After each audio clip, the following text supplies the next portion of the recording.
Waktunya Mama bercerita. Menjadi teladan untuk anak. Pada suatu pagi yang cerah, Bobby Levis dengan bangga membawa kedua putranya yang masih kecil untuk bermain golf. Dia pergi ke kantor tiket stadion dan bertanya kepada staf di sana. Permisi, harga tiket masuknya berapa?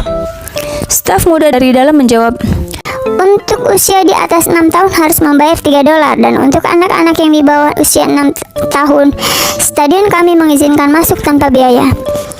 Usia anak Anda berapa tahun? Bobby menjawab, Anak saya calon pengacara ini usia 3 tahun. Anak saya calon dokter ini usianya 7 tahun. Oleh karena itu berarti saya harus membayar $6. Staf muda yang ada di dalam terkejut dan berkata, Tuan, barusan Anda menghitung $6 atau apa?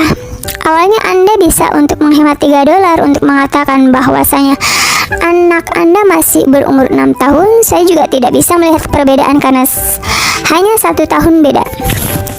Bobby menjawab, Benar, kamu tidak akan bisa membedakan perbedaan yang hanya sedikit itu. Tetapi anakku mengetahuinya. Ketika ada di posisi ayah, saya memiliki tanggung jawab untuk tidak membuat mereka belajar menipu orang di usia yang masih kecil. Seperti yang dikatakan filsuf Emerson, kenapa kamu berbicara begitu keras tetapi aku tidak bisa mendengarnya? Di era yang penuh tantangan dan perselisihan ini, ketulusan menjadi suatu hal yang lebih penting dalam berharga daripada sebelumnya. Baik dalam lingkup pekerjaan maupun dalam hidup, kamu harus memposisikan dirimu di tempat seharusnya kamu berada. Sebagai bahan renungan, di era yang penuh tantangan dan perselisihan ini, ketulusan menjadi suatu hal yang lebih penting dan berharga.